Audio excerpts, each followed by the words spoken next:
നക്ഷത്ര ദീപങ്ങൾ തിളങ്ങി നവരാത്രി മണ്ഡപമൊരുങ്ങി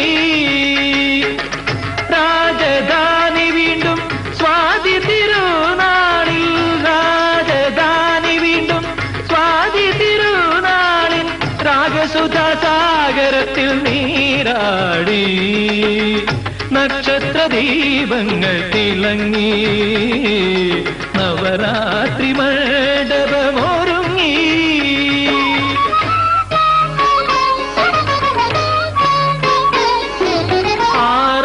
ആറാട്ടുകടവിലും